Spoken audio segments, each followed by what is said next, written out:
अस्सलाम वालेकुम गाइस, मेरा नाम अली है और आप देख रहे हैं मेरा YouTube channel facts and tour. Qatar में हाल ही में ministry of commerce and industry ने एक सर्कुलर जारी किया है जो सप्लायर्स और मर्चेंट्स के लिए है। Shopkeepers, different shopping malls, traders, suppliers, दुकानदार, ताजर हजरात, जो भी लोग यहाँ पर कारोबार करते हैं उनके लिए एक सर्कुलर जारी किया गया है जिनके मातहत उनको काम करना होगा। तो वो अगर वो उसके मातहत काम नहीं करते तो उनको भारी किस्म का जुर्माना हो सकता है या 3 महीने के लिए उनका कारोबार को बंद कर दिया जाएगा या परमानेंट ही उनके कारोबार को, जो ट्रेडिंग परमिट है, उसको ही कैंसिल कर दिया जाएगा। तो ये जुर्माने हैं 1 मिलियन कतरी रियाल जुर्माना हो सकता है अगर वो इन 3 किस्म के जो उन्होंने रूल्स बनाए हैं उसको वायलेट करते हैं। तो 1 मिलियन कतरी रियाल तक जुर्माना हो सकता है या 3 मंथ के लिए उनके कारोबार को बंद कर दिया जाएगा या उनका जो वर्क परमिट है उसको ही कैंसिल कर दिया जाएगा। तो नाज़रीन, कारोबारी हजरात इस वीडियो को ज़रूर देखें क्योंकि अगर इन तमाम जुर्मानों से बचने के लिए इन तमाम चीज़ों की पाबंदी करना बहुत ज़रूरी है।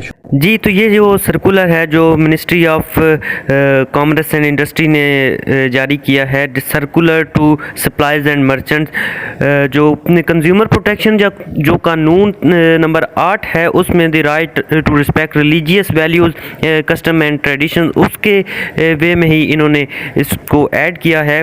All merchants and major shopping malls operating in the Qatar must abide by the following. जो भी शॉपिंग मॉल्स हैं और ऑल मर्चेंट्स हैं, शॉपकीपर्स और जो भी तमाम किस्म के कारोबारी हजरात हैं उनको इन तमाम चीज़ों को फॉलो करना होगा। पहले नंबर पे हम देखते हैं coordinating with import source before supply any product for purpose to trading in Qatari market and ensuring that product in question neither promote nor bear logos, design, symbol, expression that do not comply with the Islamic religions or violate common decency, custom and tradition.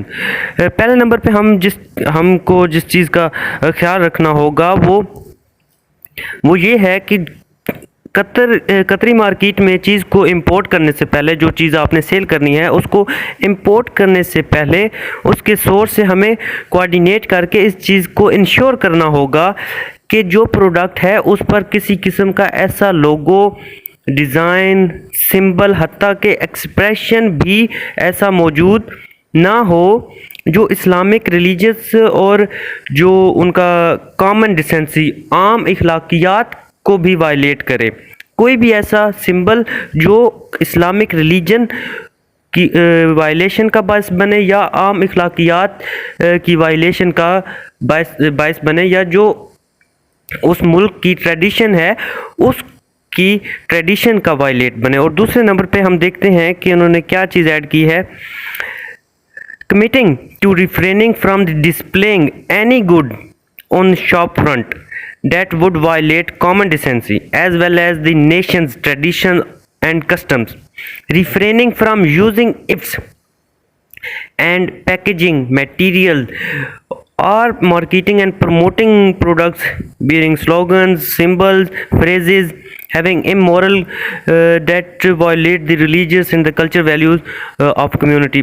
तो इसको आम अल्फाज में हम ये कह सकते हैं कि किसी चीज़ को जब आपने सेल करना है और उसको आपने डिस्प्ले करना है तो उसमें आपको इस चीज़ का ख्याल रखना होगा कि कॉमन जो नेशन ट्रेडिशन है, कतरी इखलाकियात जो हैं, यहाँ का जो कतरी ट्रेडिशन है जो वो वायलेट ना हो रहा हो। फॉर एग्जांपल जिसमें नंगापन, आपकी किसी तस्वीर जो आपने कोई प्रोडक्ट आपने डिस्प्ले किया है उस पर सामने नज़र ना आ रही हो, जो शॉप के बाहर जो आप बैनर लगाते हैं, फ्रंट पे आप जो डिस्प्ले करते हैं उसके ऊपर भी कोई ऐसा स्लोगन, कोई ऐसा इनअप्रोप्रिएट जो चीज़ है, इमोरल जो चीज़ है वो डिस्प्ले ना हुई हो, जो इस्लामिक कल्चर को वायलेट तो करती ही हो, साथ ही उस नेशन की जो है कॉमन डिसेंसी को भी वायलेट करती हो। तो इस चीज़ का भी आपको ख्याल रखना होगा। इवन इधर ऐड किया गया है कि गिफ्ट्स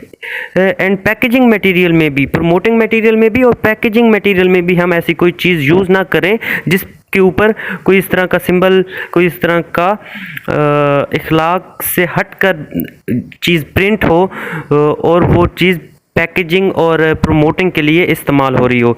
तीसरे नंबर पे इन्होंने यहाँ पे लिखा है refraining from publishing any image, audio clips, visual और other material with immoral and indecent content. ये जो इन्होंने कहा है कि ये इमेजेस, ऑडियो क्लिप्स और विजुअल इफ़ेक्ट्स जो मटेरियल्स हैं, इमोरल, इनडिसेंट कंटेंट भी आप इस्तेमाल नहीं कर सकते, आप पब्लिश नहीं कर सकते। तो ये 3 चीज़ें हैं। अगर इन 3 चीज़ों की वायलेशन सप्लायर्स और मर्चेंट्स करते हैं तो उनको किन 3 जुर्मानों का सामना करना पड़ेगा। फर्स्ट ऑफ ऑल वो एक जुर्माना है a fine up to 1 million Qatari riyal, 1 million Qatari riyal तक आपको जुर्माना हो सकता है। Administrative closure for a period of 3 month, 3 month के लिए आपका जो कारोबार है उसको बंद कर दिया जाएगा। लास्ट पे आपका जो writing to commercial register and banning दी, जो आपका जो है उसको बैन कर दिया जाएगा। ट्रेडिंग परमानेंट जो है आपका ट्रेडिंग, उसको ही बैन कर दिया जाएगा। तो इन तमाम चीज़ों का आप ख्याल रखें।